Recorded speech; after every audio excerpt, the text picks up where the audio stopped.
This is the Awake Athlete Podcast. I'm Jessica Mikowski, mindset coach, implant-powered athlete on a mission to guide all who are ready to great heights in sports performance and life. Through the 10,000-foot view, I share teachings of living awake with the sole purpose that we all realize our innate power to be the masters of our minds.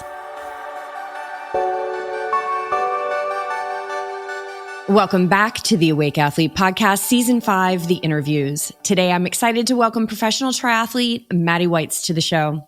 Matti is not only making waves in the triathlon world with his relentless dedication and performance, but he's also been on a transformative journey of personal growth. Since the spring, we've been working together on mindset strategies to complement his physical training. And today, he's here to share his insights into his journey as an athlete, his approach to overcoming challenges, and how mindset plays a pivotal role in his success. So let's dive in and get inspired by Matti's story. Welcome to the show, buddy. It's so good to see you. Hey, Jess. How are you? Doing so well today. It's my morning, it's your evening, and this is how you and I work it with our sessions. Although sometimes timelines change. Man, time zones change, and I keep forgetting you're in Finland, and sometimes I think you're in Germany, and sometimes I am, and then I'm somewhere else, and no, but we make it work. Yes, we do. We make it work because nothing is outside of mindset, right? So we got to stay with the flow. Okay, so I want to jump right in because these are such quick little interviews, and it's all mindset here on the Awake Athlete Podcast. So I'll start with, what role has mindset played in your evolution as an athlete? Like, I guess I could rephrase that as, how has your mindset evolved as an athlete from being age group elite to, now racing on the professional level? How has that grown with you? I really believe from the bottom of my heart that the brain and mindset part, which is basically the human brain, is everything. It really not just sports-wise. I think you can think about age group racing and the triathlon sphere, but I think maybe a short take to go back even further to like childhood, like really briefly, like how you grew up environment-wise, because there was always everything really set in terms of, it's not this dream big mentality that America has and that I love, and this like openness, yes, you can do it. It's more like post-war and all those things, safety first, survive, 9 to 5, grab that job, hold on, no matter what you can. So I came from that, so I came a really long way from this to where I'm at now, that I'm not just, saying it, but I'm actually believing it when I say and set those goals. Because there's a difference. You can say things and then subconsciously you're like, I'm just saying this. I'm not really believing those things. So I came a long way, and especially in this year, my first year in the Ironman Pro Series, which was a challenging year. I came towards the end of most races, and but I knew to a certain extent you're going against Olympic medalists and like very experienced athletes, which again, I don't put them in a pedestal, which is something that's you also have to work on, but I know they just put in work for years that you haven't. So how do you battle with that? So each start, I on purpose select the biggest races because I know I'm not going to, compete with the win on day one. But like, I want to see what's the atmosphere like. What does it feel like? How do I react speaking on that start line? The lights are on. How does that feel? Because once I'm in the physical position that I actually can play ball, I'm like, this is home turf. Even the second round already was better. Third. So all experiences that there's no way that can prepare you for it unless you experience it. But each one you get a snack-sized dose of emotions afterwards, and you got to go through those to grow, and each time you get stronger if you do the steps. And you helped me a lot since April. So Oh yeah, it's really been interesting how our lives have come together. We connected on the Yogi Triathlete podcast because BJ was watching your YouTube channel, and anybody who's listening to this, get over to Matti's YouTube channel and subscribe. He's putting out some really great stuff and much deeper than just surface information, but he does a great job of combining that data and then something deeper. So you grew up in Germany. That's what you were talking about. And we know that, Germany really produces some serious athletes. But it seems to me like it's I would call it like kind of the hard way, the heavy way, right? Like, and really almost drive coming out of a place of fear, but you were bigger than that. I mean, not that you were, and I don't mean that by like, oh, you're better than that, but you were bigger than that. Your mind was always more expanded, which is interesting. But with you now opening your mind more, working more techniques with your mind, how has that, German upbringing, how has that helped you as you continue to open your mind and believe in things that maybe you didn't believe in before? I thought about that a lot because, I believe you are on this path and you go this certain road and things come to you. That one of the biggest things, and now it's automatic in my brain that a lot from you, like everything is happening for you, not to you. And if you really internalize that, when you have things happening, most of the times you learn afterwards only how it helped you. For example, this basic concept, that's why a lot of Germans are good, because Ironman is a gritty sport. You have to like consistently work, and like also in the race, it's like a lot of this side, but it has a big downside. The downside is it's like you said, fear-based oftentimes, and there's often no self-love, no pride, no matter what they achieve, because Germany is based on perfectionism. You don't get a tap on the shoulder, well done. Oftentimes it's perfection is expected. Anything else, you're probably getting negative feedback. So that's just the thing. So I have that side of this drive and determination, this hardness, like you say, that I can tap into. And I'm so grateful that I have that. But I learned to overcome, and it's still in me, it's still coming back, it still doesn't go away. But I learned to have these positive sides of it, which is you gotta be your own biggest cheerleader. You gotta be the one clapping for yourself when nobody else is. Even when you're on your own, this self-love, even because the amateur, I don't mean amateur athlete, but the amateur brain, let's say, is hard on myself or he does a mistake. It's like immediately wants to like talk yourself down and be hard.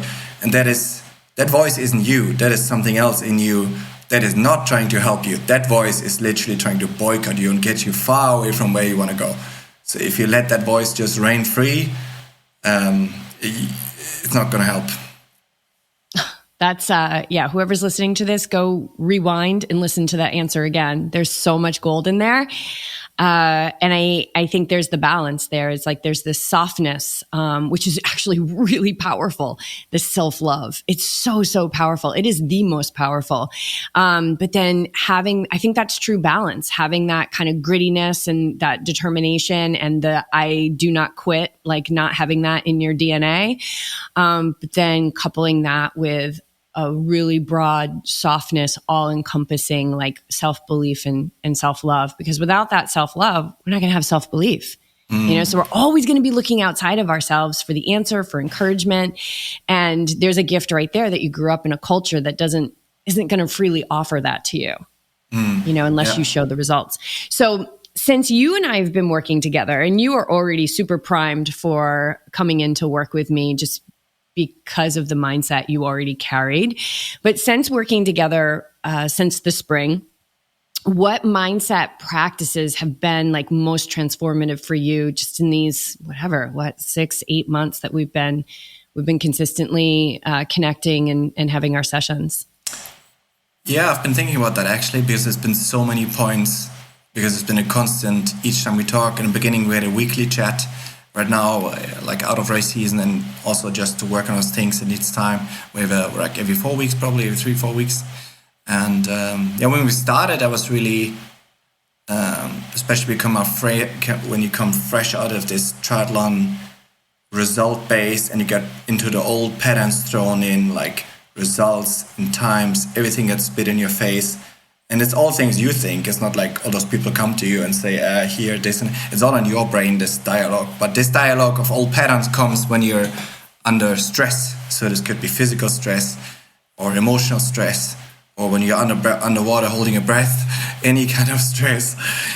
Then we come to the breath pass. So there are several things that I'm doing, but one thing that comes to mind that every morning is the breath work. And I toyed with that years before. I did that before in the workforce, but different. And sometimes there was an on-off phase, for example, but now I do it every single morning. I have this Insight Timer app, which you recommended. It's free, and it's a good one to have this accountability with time next to it.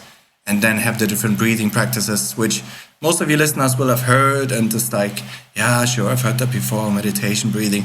But unless you do it consistently, and you maybe even heard that because I was the same, you got to do it consistent so it works. But only when you put it away, you notice that, let's say you put it 3 days away, you like put it away, which is basically resistance beat you, and it stayed with me the whole day. If I didn't do it in minutes in the morning, I know at the end of the day, you messed up on one part, because it's not an excuse of time. It's not the minutes. It's not, but it's hard in the beginning, especially when you have something, when you're more tired.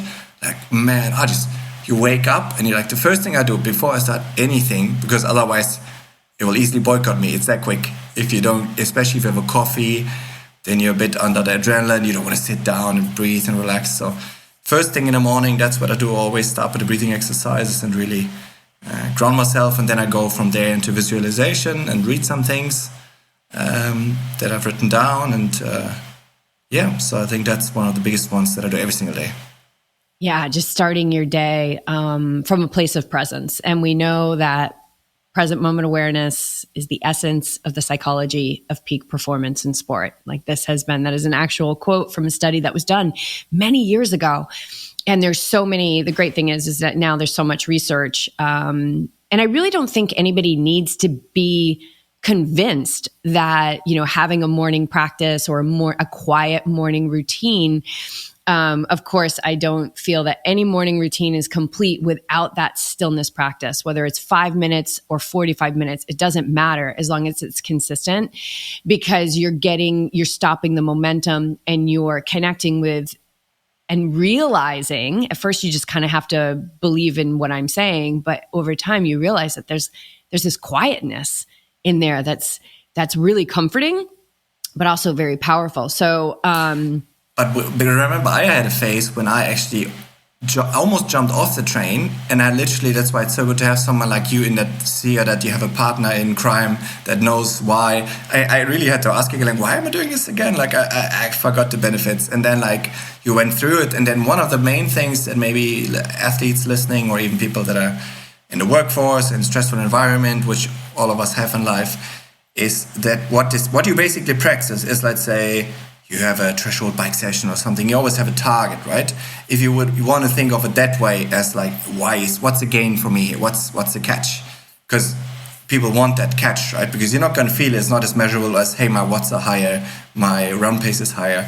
But one thing is, you have to believe, let's say, because you know how it feels when you're stressed, or let's say in a race and everything is kind of falling apart, your legs are falling off and your mind is starting to swirl. Then that practice kicks in, because you force yourself every single day, although you don't want to. It's not like, I'm sure you don't wake up every day like, I gotta every single day do this, but this is the foundation. You feel better after. And you practice yourself to force yourself only to focus on your breathing, in, out. And in the beginning, when you're not so practiced, your mind drifts. Or when you have a bad day, when you're tired, the mind drifts. Okay, bring it back to breathing. Just counting, a very simple task. So if you can do that every single morning, you're training it like a dog, your brain. So if you can do that in that environment, meaning when you're in a stressful situation, when the mind wants to play games on you, hey, I want to quit, or whatever it is, you can go back to that. You can just go back to the breath. Because your brain is like, oh, wait, we did this every single day for the last year. Of course I can do this. And then you go over. You're training the subconscious, which is so important, because the subconscious is where all those patterns are. So that's what's going to show up in times of duress. And so what's in your subconscious? Is it fear? Is it scarcity? Is it negativity? And there's probably some of that there, but what seeds are you planting and what are you watering? Calm, stillness, these things that can really help to break up a chaotic experience. And for me, it's been when the body, I think that the biggest place where meditation and breath work has shown up for me is in the moment where the body is in total chaos. Everything hurts. You're just getting these screams to stop, to slow down. And there's this calmness that is undeniable, that is effortless, that's like showing up. And then even in that moment, I'm still getting a choice. Do I want to pay attention to the chaos, or do I want to pay attention to the calm? And I think that that's the true calm in the chaos. But everything, it's all a choice. You have to keep choosing it over and over and over again. And I know you know that, And having those moments, I remember that where you're just like, okay, why am I doing this again? And I love that question because I can answer that a million different times with 10 million different answers. And it all points to the answer of like, this is meaningful and you need to be doing this because this is going to transform everything about your life, your performance, your relationships. So can you share, is there something, a story from this season that you can share specifically, kind of pigtailing on what you just said, when that mindset work has shown up for you and you're like, whoa, okay, this is happening. Like I'm in this challenge, but I'm seeing the results of the work I've been doing with my mind? Yeah, I believe so. I think the one that comes to mind actually was Ironman Frankfurt, when we came out of the swim, and there it kind of allows you to break the race really, but truly into snack-sized moments when you're fully in that moment. So nothing else exists. So you have those mini goals that you set almost. For example, we can out of swim, and then there were groups, and actually my shoe got stuck on the ground and it flipped and the chain went off, and I just lost that 10 seconds in that group of 10 guys just ran out transition like, okay, it just happened. I'm like, okay. I just had to laugh, but like, okay, let you have only one mode now. Yes, you have 180k of riding, 112 miles, sure. But like the next, 2 minutes, you're gonna push as humanly hard as you can. So it's just this next idea, and then I stayed calm. So I think just direction isn't panic anymore. It's under distress. I don't have that panic fear mode. I mean, I never, to be honest, in Ironman, never had this quit thing. I didn't have that voice because, like I said, in Germany, it was never an option. Never gave you the option of that. So I think, but there's things happening in races, and sometimes that voice will come, right? Especially if you never heard about it. So you need to be aware that this can be an option. So if people sometimes never make it an option, and then something enters their brain, and some athletes you see it, and then it suddenly happens as an option to quitting, and they go in a spiral of DNFing. You see it quite often. So that is more mental than physical than anything. Yeah. Yeah, I love that. So your default is not panic anymore. It's like, it's a pause, right? It's just that instant pause. Yeah. What can I do? What can I do right now? Yeah, that's it. Yeah. And the mind is lazy, like left to its own devices. It's lazy because we're just hardwired for efficiency, right? And so it's not going to change itself on its own.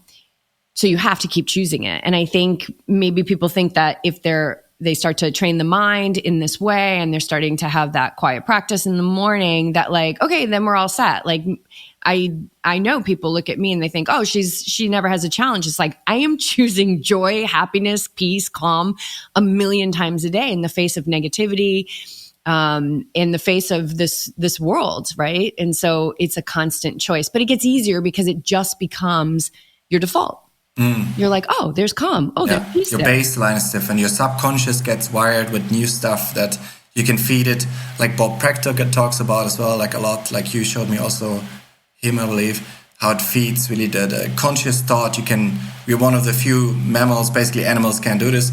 We can feed from the conscious to the subconscious. And that's also what you're doing with breath work, and is reinforcing that your baseline, which is then subconscious, is just bubbling with excitement and belief instead of fear and doubt. Yeah, perfect. All right, I got one final question. So looking ahead, what is your biggest goal, and how do you feel mindset is going to help you, continue on the journey to get there? Yeah, when you talk raw sports, I have a big dream and vision that I want to win the Ironman World Championship.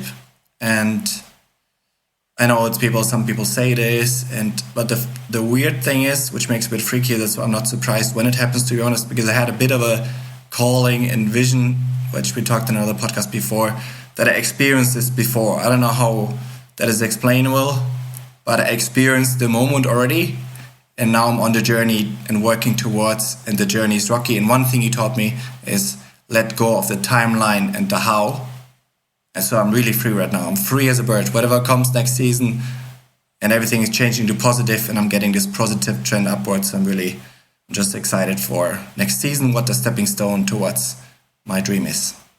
Ah, Beautiful. Thank you so much. I think that's it. That's a wrap. We're going to close it here.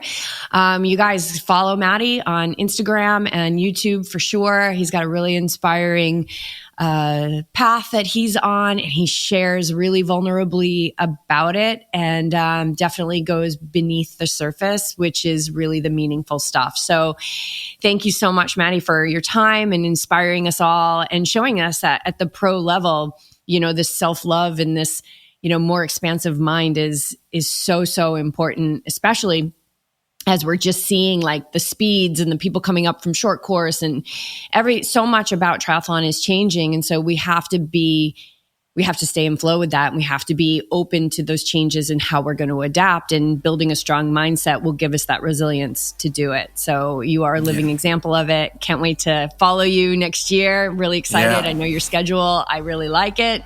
And let's continue forward. Yes. Are the messages in this podcast resonating with you? Is there a spark that has been flamed and a part of you that is craving more? Get over to yogitriathlete.com and discover how we are forging a new breed of athlete through one-on-one coaching, our squad community, and once-in-a-lifetime adventures to some of the most extraordinary places on earth. Being a member of Yogi Triathlete means you will be awake and ready for all that comes your way. So head over there now, because life waits for no one. So what are you waiting for?